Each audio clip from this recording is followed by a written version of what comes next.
Oh, here we go. There we go. Now we're live. Okay. All right. Okay. So what do we do? Just do the thing? So I think that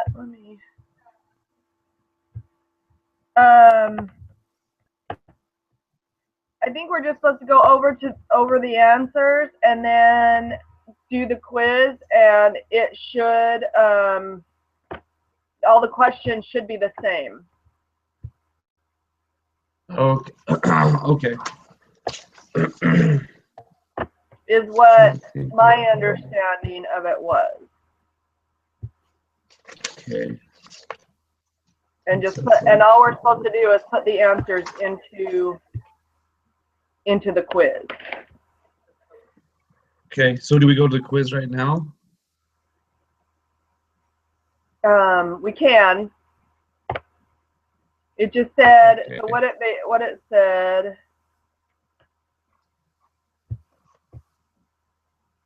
What it says is compare your answers from the individual preparation assignment, then input into the group meeting quiz. Okay. So just trying to find my paperwork at work, and then here. I know. But we can. I mean, if you want to, either way. Yeah, it doesn't matter to me.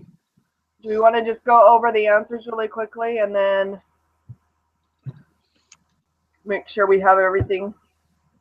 Yeah, I mean, I only went over a little bit. The stuff I had was at work. Oh, okay. Yesterday. Okay. So, yeah. So you don't have your stuff with you? Well, I have the stuff printed out that I did yesterday, and I printed off stuff, and then left it here. Then print out the stuff at work. Okay. So, but I went over a few things as I could. I think. Okay, so remember the answer. Basically, did you figure out the other stuff from this weekend? You know, honestly, I haven't. It worked, and then I haven't went over anything yet. Okay. I had to work that night. Okay. This work is just taking up too much of my time. I know, right? I have to leave here at like 5:45, and then I don't get home till like close to 9 sometimes. I know. So. I was up until, I didn't leave work until 10 yesterday because I had to stay and do some other stuff. So I didn't get home until like 10:30, and then I was like, you know what, I better just work on my homework because I don't know if I'm going to wake up anyway. Yeah, I should. Yeah, and I gotta go in tonight too. So. Yeah, so let's get started. Okay, so number 1, what is the name of the important statistical result that guarantees that the sampling distribution of the sample mean X will be normal if the sample size is large? And I have the central limit theorem. Right, because that was either central or the large number one, right? Yeah. Which would be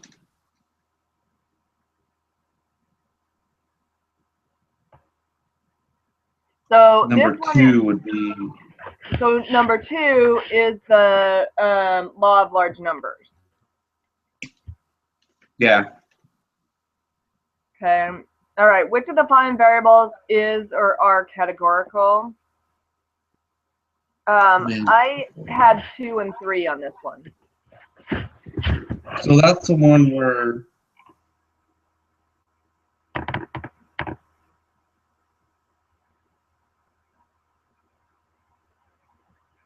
So categorical is like the color of something or the like shoes. Shoes. And I figured 3 age and years of randomly selected vehicle in a parking lot, because you're not going to change the year. Yeah, that's just a randomly one.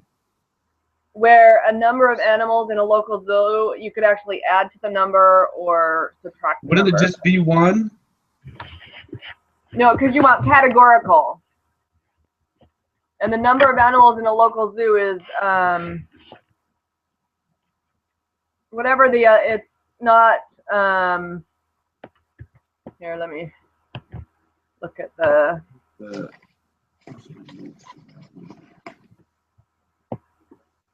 notes. I should have organized better.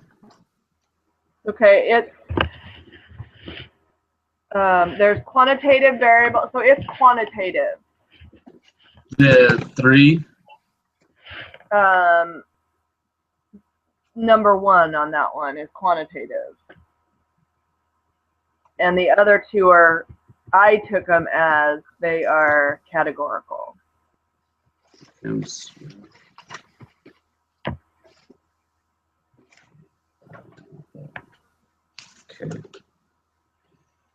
All right. Man.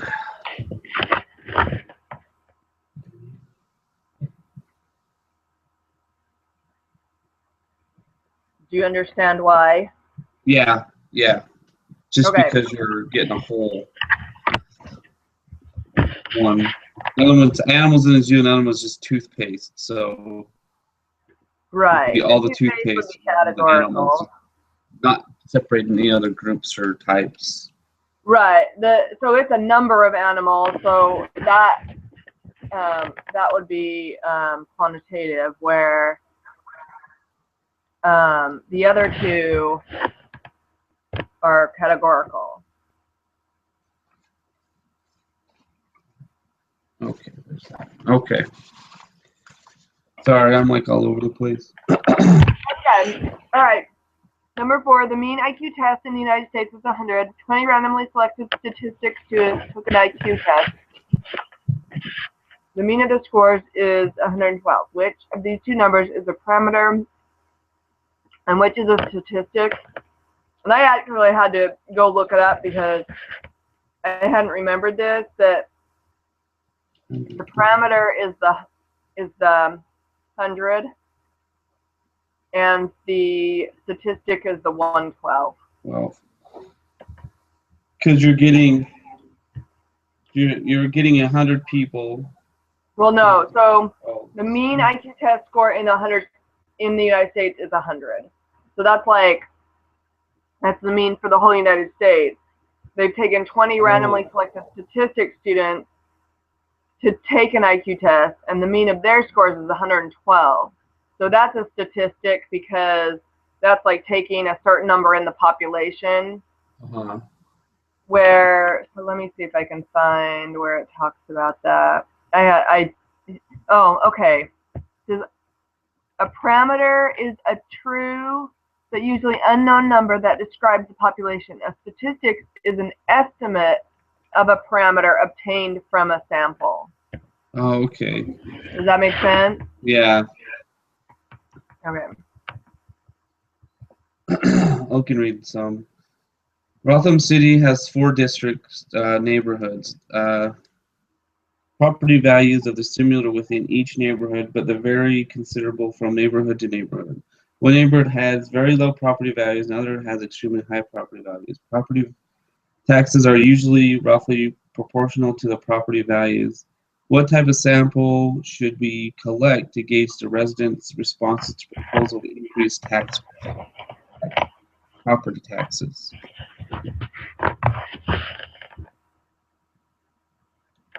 So that would be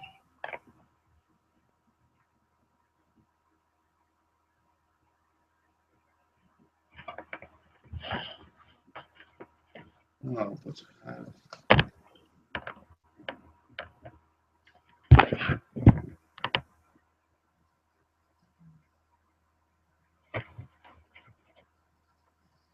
they're asking what type of. Yeah, so remember how we did the simple random samples, the stratified, systematic, and cluster sampling? I put it stratified. Man, I need to find those notes. And go over those. Because that lesson. That's if you go are you looking on the, you're looking on the review questions. If you go up Uh-huh. there is a button you can push that gives you a recap. It says number 2 says lesson summaries, and you can click on the button and it recaps all the lessons. And on lesson 2, it goes through all the different sampling methods. Okay. Oh, there it is. Okay. That's where I've been looking a lot on. Oh.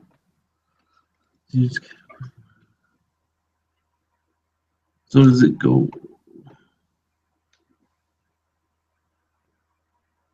Okay. That's nice. Yeah. So stratified was divides data into similar groups, and the SRS is taken from each group. Yeah, and so the reason why I put that one is because You have 2 groups. they would have to take, because if you just take a random sample of all of these neighborhoods, the people with the low property values, Yeah. I think, aren't going to be as upset that the property values increase because they have low property taxes. Right. Whereas the people that have higher property taxes because their property values are higher are probably going to be more upset. That's just my. So you would need to sample. You would need to put them into groups and take samples from each of those groups. Yeah. So it either, I guess it could be cluster sampling too. Yeah, I was. Because if it's that's a hard one, because let me see.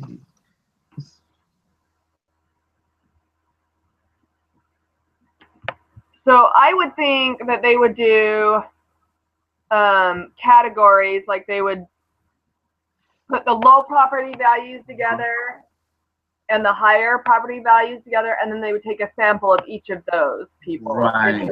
And so that's why I said stratified, because it's more you put them into categories, I think it was. Right, because you'd go from high to low income. That would be divides the data similar groups. And so then the group, a sample. Yeah, that makes sense. I like that. So that's why I put that one, because there's an example of the cluster sampling down below. Although, I mean, I'm sure more than one could. Yeah. Cluster. So. That's anyway. true. All right. So when designed experiments are conducted in a public school system, researchers typically choose a particular district and randomly select teachers of, say, 4th graders, students in the district. The experiment is then conducted using all students in the selected classes. Which type of sampling scheme is implemented? So that would be, and that could. Well, is that because you're dividing in? That could be stratified too, right? I think that one's cluster. What? Because you're getting the teachers, randomly select teachers of, say, 4th grader students in the district. The experiment is then conducted using all the students in the same selected class. Cluster would be is all items in one or more randomly selected clusters or blocks. So they're taking a bunch of teachers, 4th grade teachers. Okay. And then they're sampling everybody in that. So the 4th grade teachers would be like the selected clusters. And the blocks would be the students, all the students in that class? So for the definition that I have written down, I have subjects are put into groups that represent the population. Then that you randomly select one or more of the groups and you sample everyone in that group. Where the stratified sampling, you just take you put the subjects into groups, but then you just take a simple random sample of the group. You don't sample everybody in the group. You just do a sample. Gotcha. Okay, because cluster sampling, you actually divide it into the groups. So they've divided it into fourth grade teachers and maybe fifth grade teachers or whatever teachers. But then they say, okay, we're gonna sample. We're gonna take so many fourth grade classes, and we're gonna talk to all the students in this class and all the students in this class, and to get their information. All right. Yeah, that makes sense. Okay, so that's what. Still there? Oh, What? I thought I lost you. Nope, I'm here. So at school fundraiser, the name of every person who attended was entered into a drawing. At the end of the evening, 6 names were selected to receive door prizes. Which sampling size was this implemented? That would be the systematic sample, right?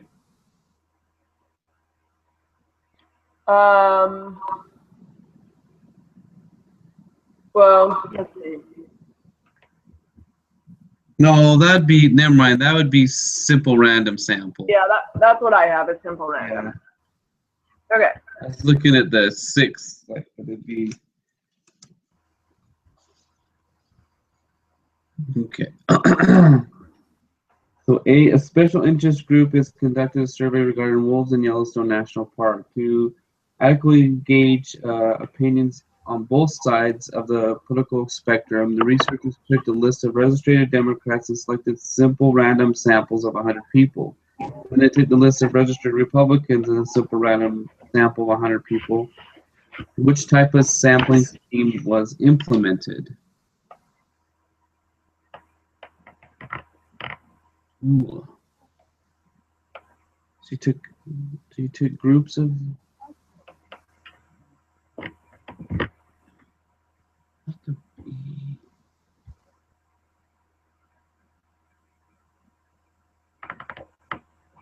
Convenience sample? So I took that as stratified because they separated them into the Democrats And Republicans. and the Republicans, and then they sampled the people from each of those. They took 100 people, a simple random sample of 100 people from each group. Oh. So they did 100 people. Well, was that, you're saying systematic? Oh, no, that's stratified. Stratified, You divide the data into similar groups. Okay. Because the systematic is actually every case person yeah. of the population, which they didn't do. I mean, I guess it could be, no, because cluster is where they sample everybody in the group, in the different groups. But they just did, they separated the group into Democrats and Republicans, and then they took a sample from the Democrats and they took a sample from the Republicans. Okay, yeah, that's.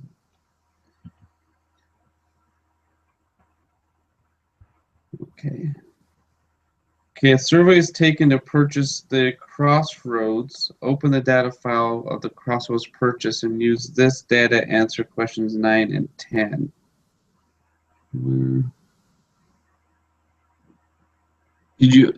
Where do we open that? So you have to go in, you either have to use Excel or SPSS. Oh, okay. I always go in and do the SPSS, and anyway, but I did do that. It's a calculate a descriptive statistics of the amount spent in Crossroads purchases. Give the mean, standard deviation, and the 5-number summary of the data. So the mean was 4.77. The standard deviation was 1. Oh goodness. I think it was 912. Crap, I hope I got that right. 1.912. And the 5-number summary, I don't know if you remember, the 5-number summary is like the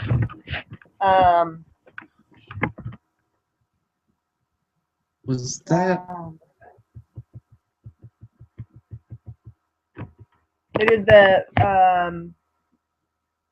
5-number summary of the data set contains the minimum, the first quartile, the median, the third quartile, and the maximum value. So it's like the minimum value, the first quartile is the 25th percentile, the median is the 50th. Oh, yeah. The third is the 75th, and the maximum is the maximum.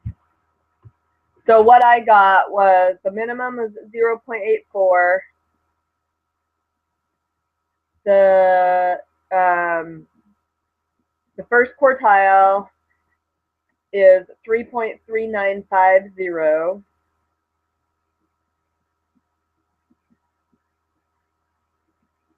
The median is 5.150.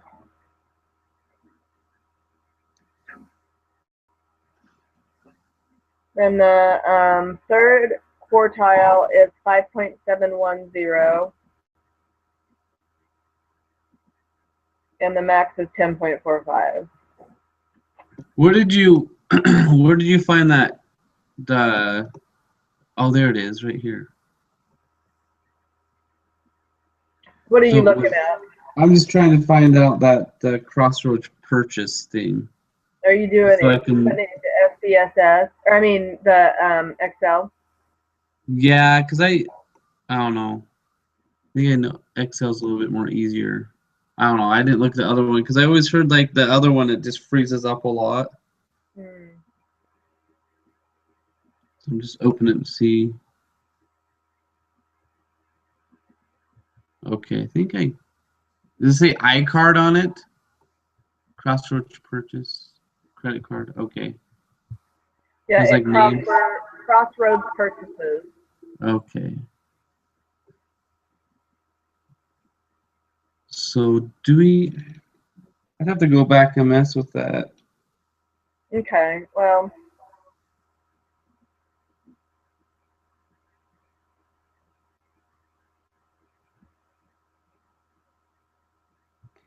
I forgot how to, yeah. Yeah, I had to go and look up how to do the histogram and everything. So. Oh, you did? Yeah. I'll mess with that tomorrow. Yeah. All right, so 10 is the histogram. So, and I don't know what it's going to ask for as far as putting that, in the question. So I don't know what it's going to ask for. Well, I think in Excel you have an option to do like a histogram. You do. You can do it in Excel also. Yeah. All right. So let's do the next one. Jessica Meir and her research team measured the body temperatures of a sample of diving elephant seals. A thermistor, I guess that's how you say that word, is placed at a specific location on each seal to measure its body temperature. The body temperature of seals tends to decrease as they dive. The researchers estimated the typical body temperature of each seal at the time they initiate a dive and called this the representative temperature of the seal. Thermistors were placed in the hepatic sinus floor of the seals. The seal's body temperatures at the start of the dive was calculated to be. So then we use that information to answer the questions 11 through 14 below. Okay. Okay, let's see. So what is the value of the number that goes in the position marked with an A in the table above? So we have to find out what X is, and that's the or the X with the bar across it. I can't remember what they call that, but it's basically the mean. Deviation from the mean. Well, you're trying to find the deviation from the mean, but so we have X minus X with the bar. So what we need to do, what I did is I added all those together, all those temperatures. Right. And I found the mean of that, which was 38.075. And then you do X minus.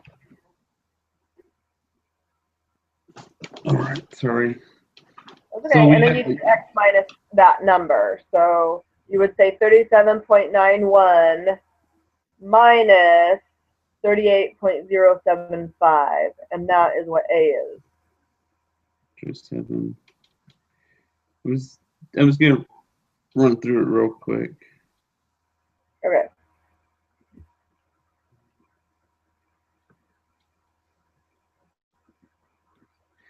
Did all that, divide that by 4, right? So you give it 38.0. So you went 37.91 minus 38.07. So you got, well,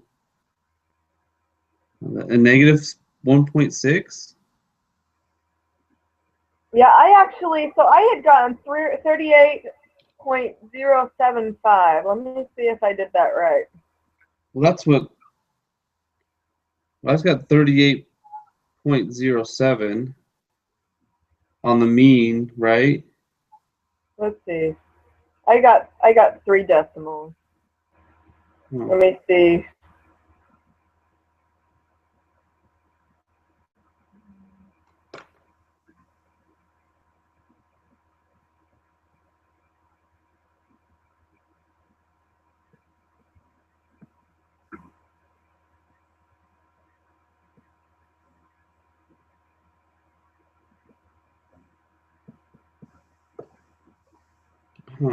Divide that by 4.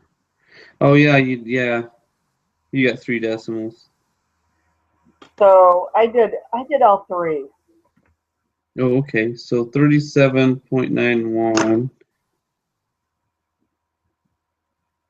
minus 38.075. Yep. So you got negative 0.165. Yep. Okay. So that'd be A. Yep.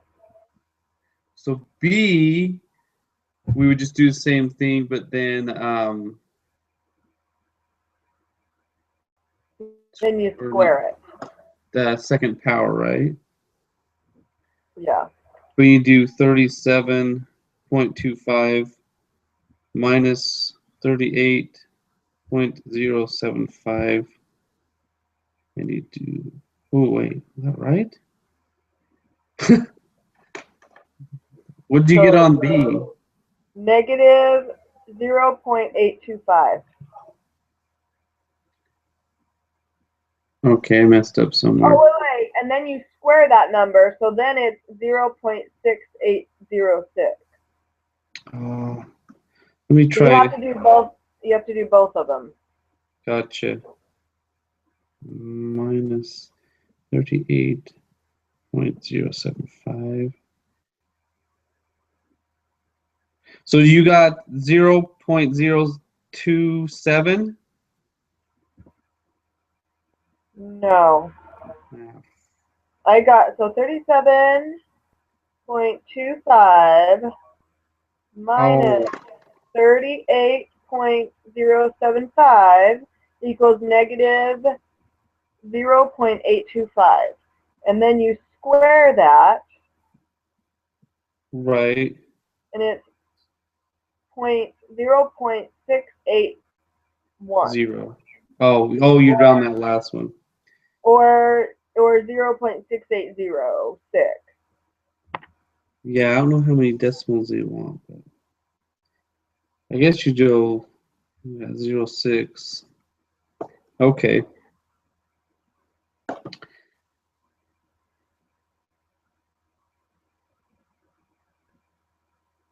Okay, what quantity is equal to the sum of the numbers in the square deviation column? What does that mean? What quantity is equal to sum of the numbers in the square deviation?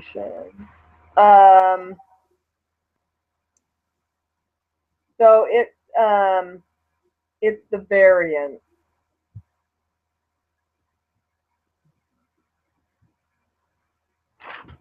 Oh, okay. It's called, yeah. So the sum of all, what quantity is equal to the sum of the numbers in the squared deviation. So this deviation from the, oh wait, no, the squared deviation, the sum of which is called the variance.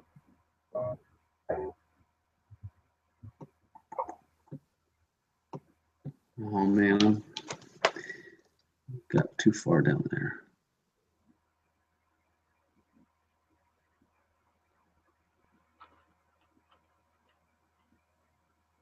Where am I? Is this lesson?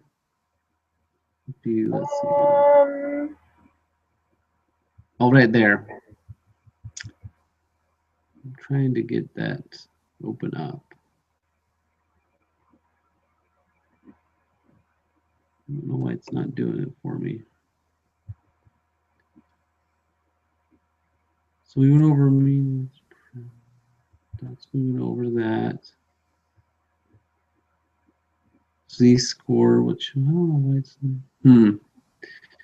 I think I ended up on that one. I ended up having to go actually into whatever lesson it was and find that one. Okay. I didn't open up into anything else. Maybe that's just like the recap for basic stuff. Yeah. Okay. So 14 is what is the standard deviation of these temperatures? So basically what you have to do is that squared deviations column, you have to figure out all of those and then you have to add them together. And that's the variance.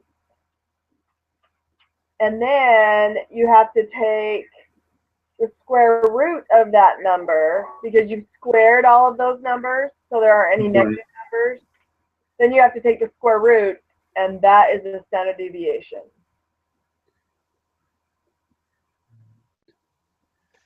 So, okay. So you have to get all the temperatures, huh? Standard deviation. So you actually, I can just tell you what it is if you want to try and, I mean, this is what I figured out. Okay. Is 1.2385. 1.2385. Okay. So what you do is we got the mean, right? Right. Like we did in A.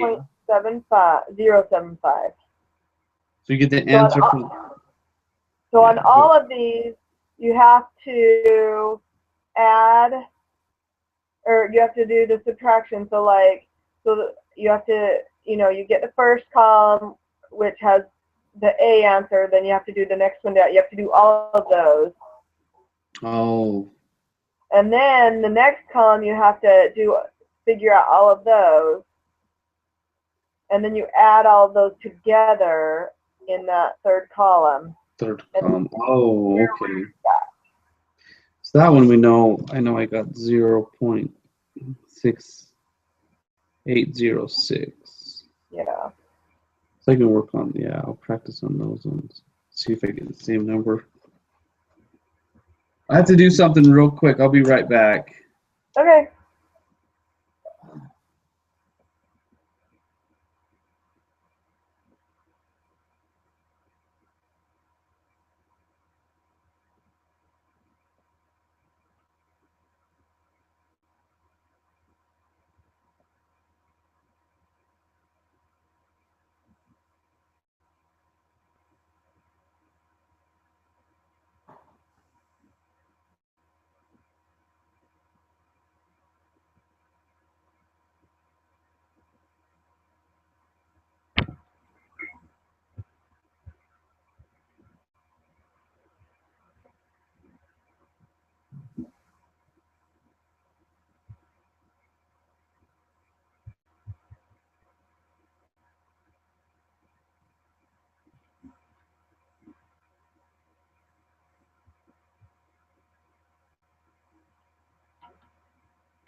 All right, sorry.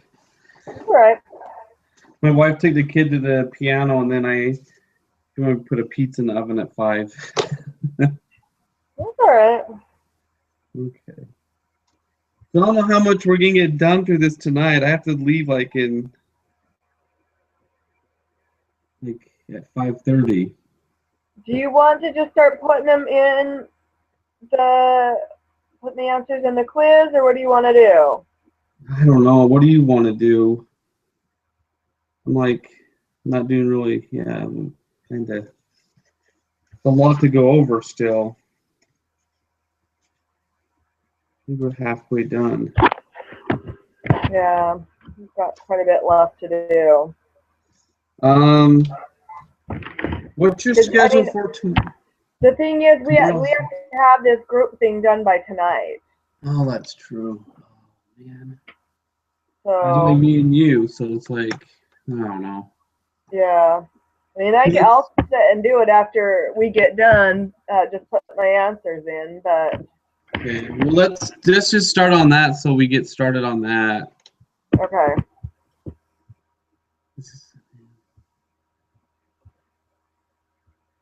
Be nice if I didn't have to work. Yeah, well. I have a lot of. I was looking at my schedule. I had to switch some days, so I'm working like 4 days in a row, so I can get a Tuesday out of the way on one of them. Yeah.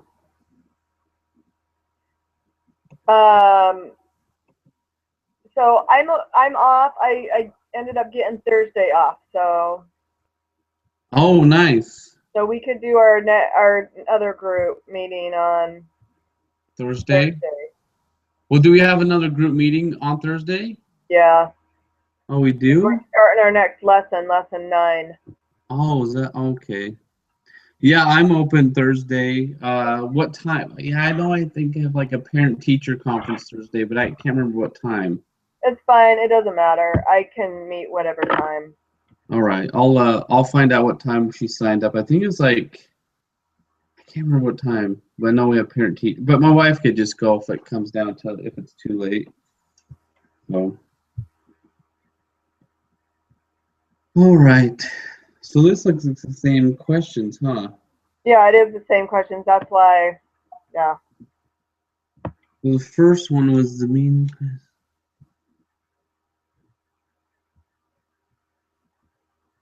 So we had 100 was a parameter and 112 was a statistic. Oh, where are you at? I'm on 3. Oh, sorry. That's the same one. So that's one. Which of the following variables are categorical? So we had animals at a zoo and then toothpaste. So Yeah, A and so B. A and B. Yep. And then 4. We had 100 was the parameter and 112 was the statistic. Yeah.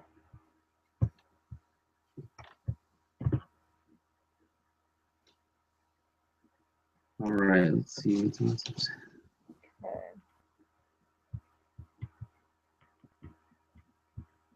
So that you had 5 is stratified. Stratified. Yeah. 6. That was the one. 6 was what do we? Let me think. 6, I have cluster. Cluster. So I always get mixed up between cluster and system. Stratified. Yeah, I think those ones I always got confused with.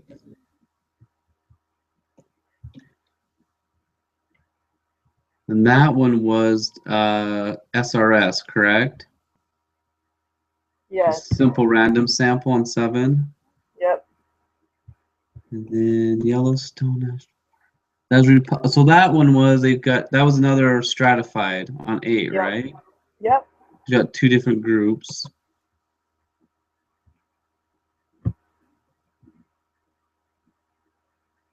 Oh, and then I didn't.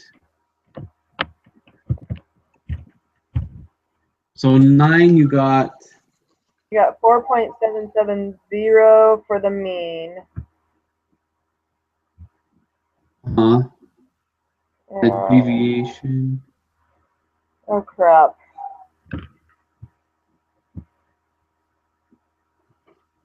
I don't know if it was what. Did you have 1.912? I think I should have.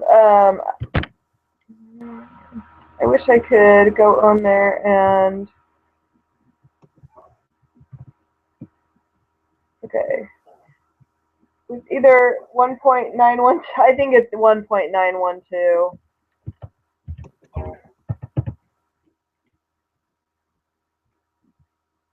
I didn't do 11, so we'll put faults on that.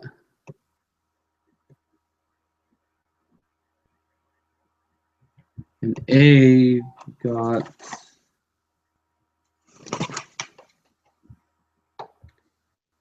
let's see, did I even write that? I didn't do that one. Oh, that was so on 12 was a negative 0.165. Yeah. And then 13 was the 0.6806. I would put, because it says 3 decimal places. Oh, so 81. Yes. 0.681. 681. Yep.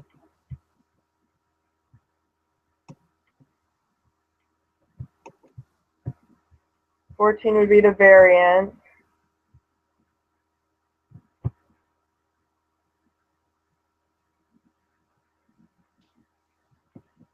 Okay. And then 15 would be 1.239. Yeah. Under certain conditions, standard deviation can be negative. Isn't that false? Yes, it is.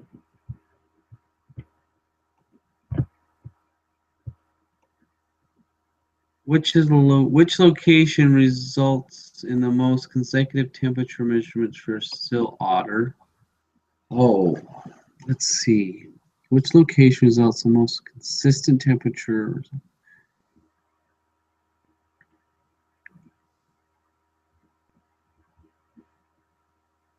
I don't even know where was that at. So basically, the smallest standard deviation is the extradural. Oh, okay. It's only a 0.577. Like 7, yeah. So that's the closest, like, to the mean. So I would say that one is the one that is the most consistent temperature measurements from one field to another. If it has a larger standard deviation, then the Right. temperatures are further away from each other. Got ya. So that was my extradural is what I said.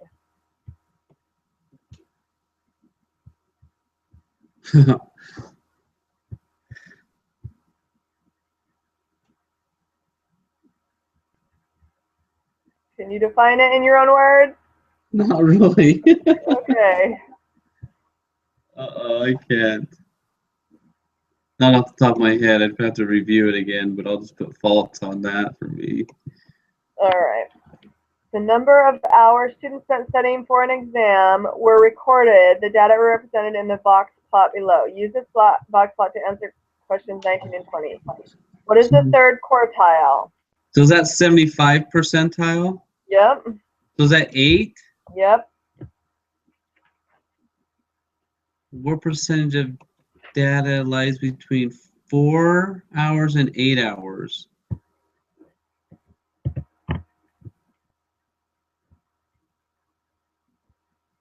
So because each of those, you're in between the 25th and the 75th, it's 50%. Oh, okay. You're making it too hard. I always make it too hard.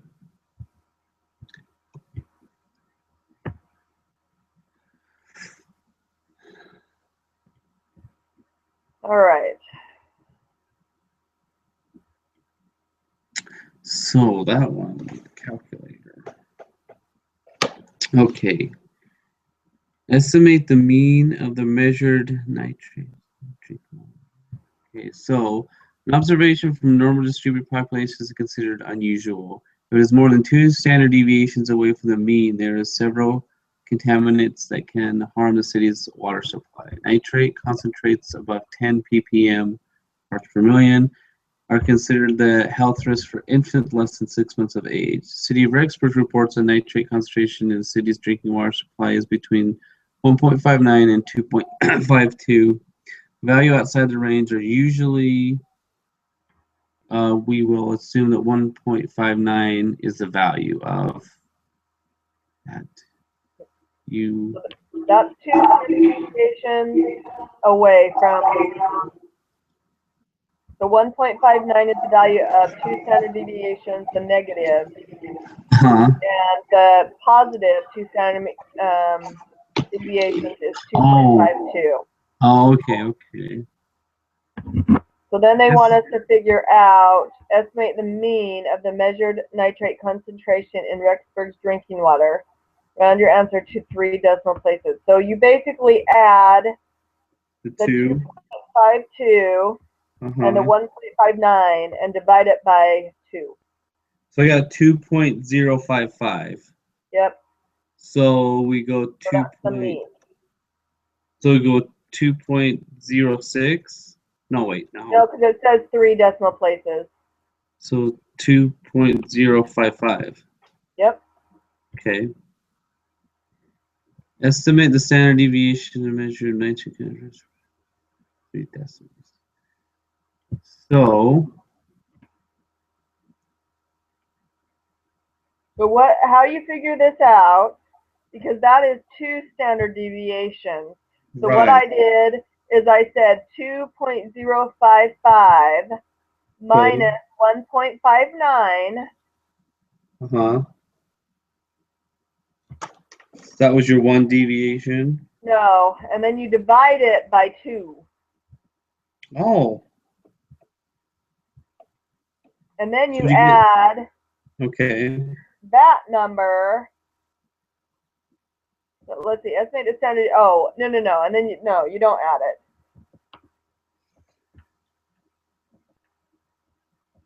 So did you figure that out? 0.2325? Yes. So is that no? Yes. So 0.233. Oh. That's the answer for 22? Yep. That's the standard deviation. Okay. Because this is the mean, this is the middle. So if you did 2.52 minus 2.055 and then divided by 2, you should get that same number. Oh.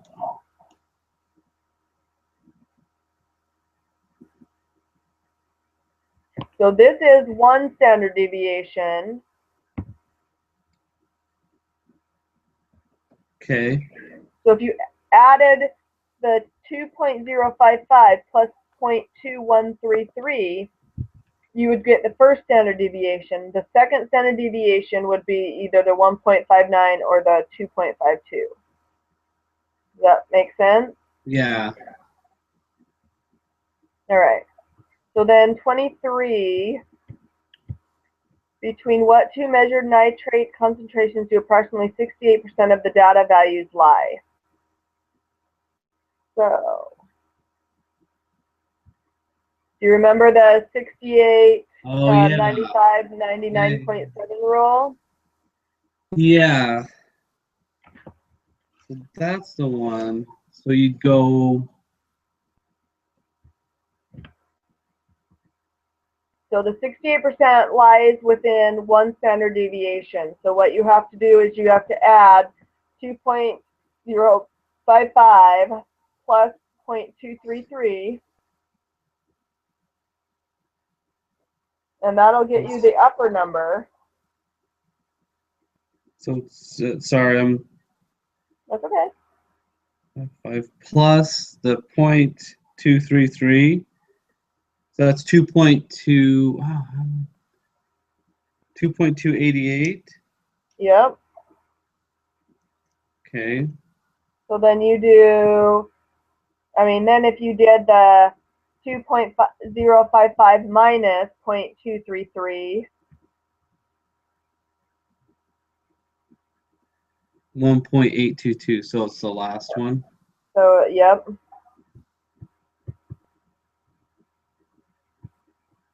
So what is the value of the mean of the standard deviation? Normal. Okay. So this one is 0.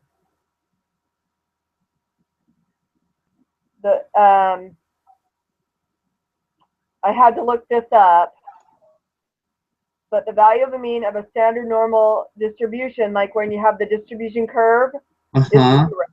0. Okay. That's the mean. That's where your middle number is, basically. Right. And then the next question is, what is the value of the standard deviation of a standard normal distribution? And it's 1. Like all that, at least this is what, that's what I'm going to put because that's what I got when I read everything. Yeah. But the value of the standard deviation of a standard normal distribution is that whole value under the curve, under the bell curve, which is 1. Okay. Yeah, because there's nothing that makes sense. It's got to be in the reading. It took me a while to figure it out. I had to go reading and figure it out. Oh man, I could probably do 26, and I have to bail. I can save this for later. All right. Well, hopefully you can get a chance to do it before midnight. Yeah, that's when you gotta have it done. Yeah, I hope I'll be at work, so I hope I can save it for later, I guess, huh? Yeah. All right. The admissions committees for most Masters of Business Administration programs requires the graduate management admission test as part of the application. It's been shown that the scores of GMAT are normally distributed with a mean of 542.3 and a standard deviation of 120.54. The minimum GMAT score required for admission to the MACC program of the School of Accountancy at BYU is 500. It is rare for students with scores less than 600 to be admitted. Okay, what is the probability that a randomly selected student will score above 542.3 on the GMAT? So, is this where you take? So is this where you do? So this is where you have to figure out the Z-score and then you put it onto the probability applet. Yeah.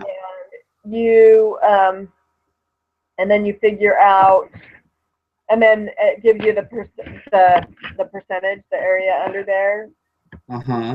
So is this where you go,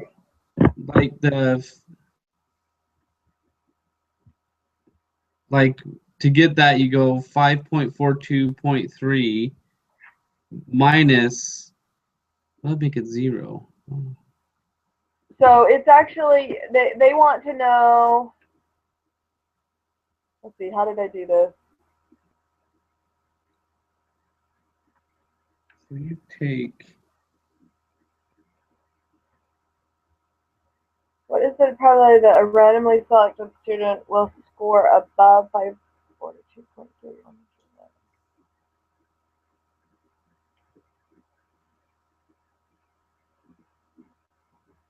the above? I don't know if I figured this one out right, because I put 600 minus 542.3, but that would be for, I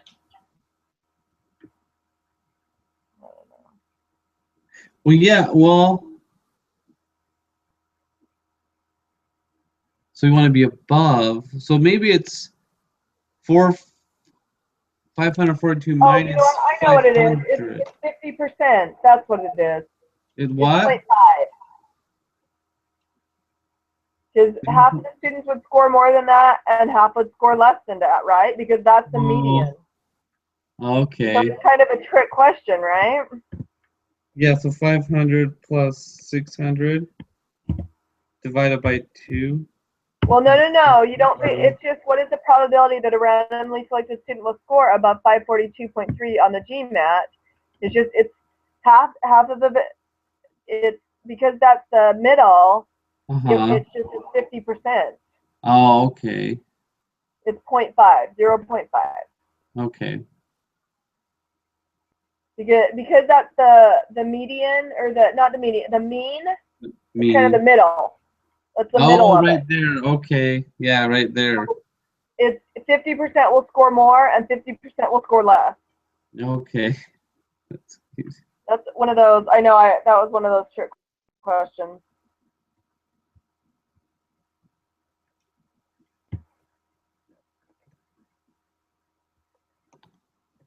All right.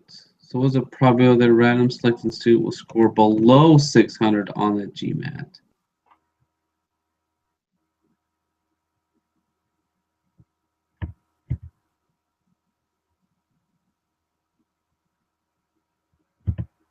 This is where you have to figure out the z-score, and then you go to the probability applet and put it in. Okay. So it's 600 minus 542.3 divided by 120.54. 20. So it's 535. Just what's that? it's 5:35 your time. Oh yeah, we gotta get rolling. All right, well I'll finish this later. I'll just go to work and do it. Hopefully Okay. I can get some stuff done. Can you get this posted before real quick? Yeah, I'll do it real quick. All right. Okay, thank you. All right, Bye. I'll talk to you later. Good luck. All right, bye. All right, bye.